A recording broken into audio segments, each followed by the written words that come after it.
everybody has a story. Everybody comes from different backgrounds. But in the end, it's all the same story, just united as one. My name's Schmidt, and my story is going to change the world. I'm actually from Brighton, Indiana, a little town. About age 14, my life began getting experimented with marijuana and alcohol. It just began on a weekend thing, and then it began escalating to a weekly thing. I want to try, what's up with some of this other stuff, right? So I escalated to cocaine and pills, and from there I was hooked instantly. It became like an everyday habit, and from there I began selling drugs.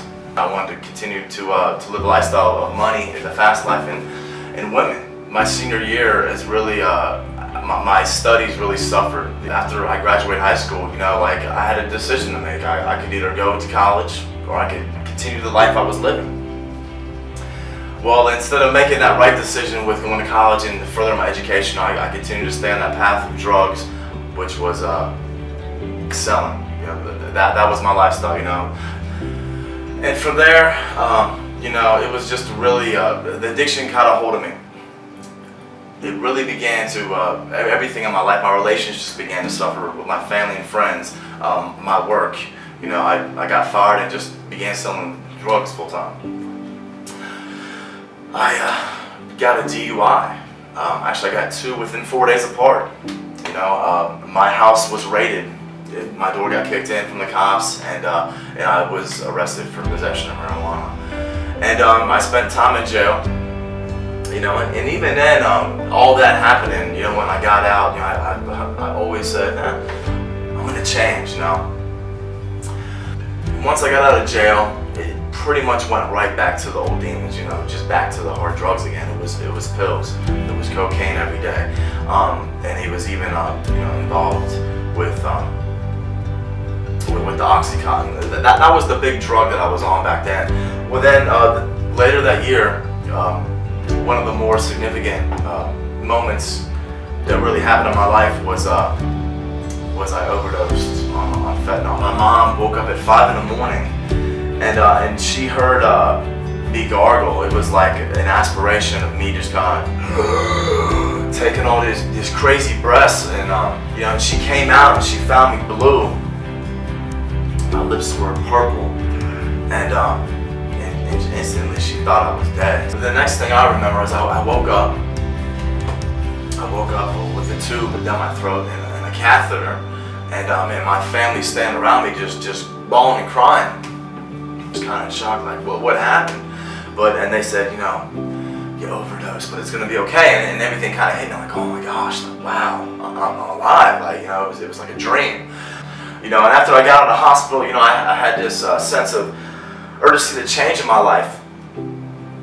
So I wanted to change, and you know, I started working out. I quit smoking. I stopped drinking and doing the drugs for a while, knowing that my life, you know, it was getting out of control with the jail stints, with the DUIs, the possession, the overdose, and I said, wow, man, like, this is getting a little crazy. You know, I need to change my life for something really bad, something before I die or go to prison. So that year, you know, it was about 6 months. I did spend about 6 months clean after I overdosed, and you know, and towards the end, you know, like I said, I was about 24 years old when it happened, and you know, for some reason, I just went right back to it. It was like that's what masked my pain, you know, my depression, through everything I was dealing with, the friends and, you know, divorce and just life in general. You know, that's how I masked the pain, and it was just a twisted perception of reality. And that was my escape. Was in the drugs. That was that feel good, you know, not worry about the reality and the problems of today.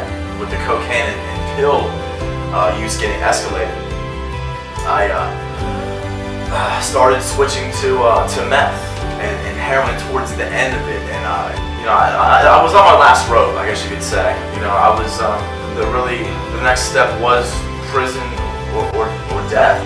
You know, and I was suicidal. You know, I contemplated that. I remember a friend of mine said, "Craig, look, man, your life. I don't know if you noticed, but your life is out of control. I love you enough. I want to light you to church on fire. Will you come?" and I was like, you know what, I'm ready. You know, this is something I haven't tried. The main worship leader, I remember she sang "Your Great Name," and it was crazy because I got goosebumps on my arms, and I began to weep like a little baby. And I looked up and I said,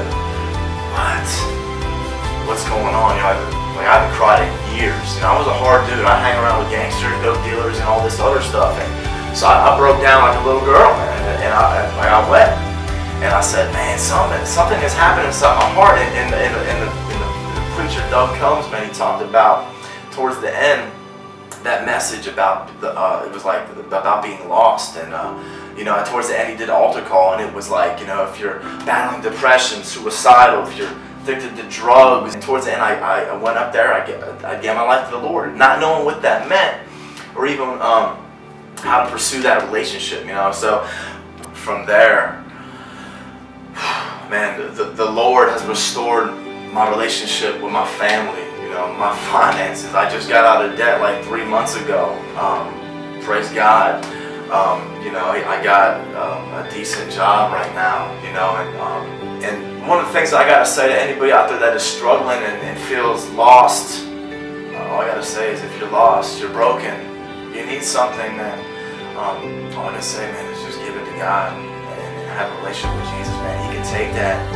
He can take your mess and make it a message. I can say my life now is more exciting and fulfilling than it's ever been than putting any type of drug.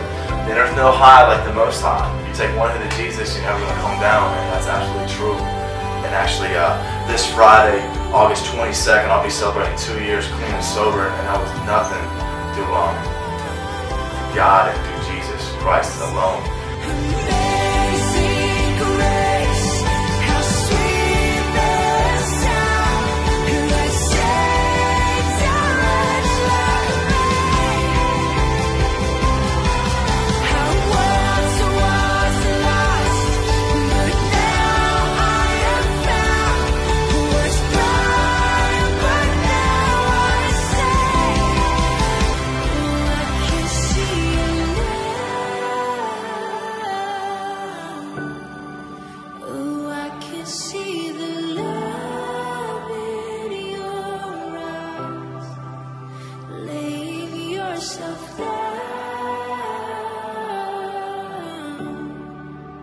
Raising up the broken to life.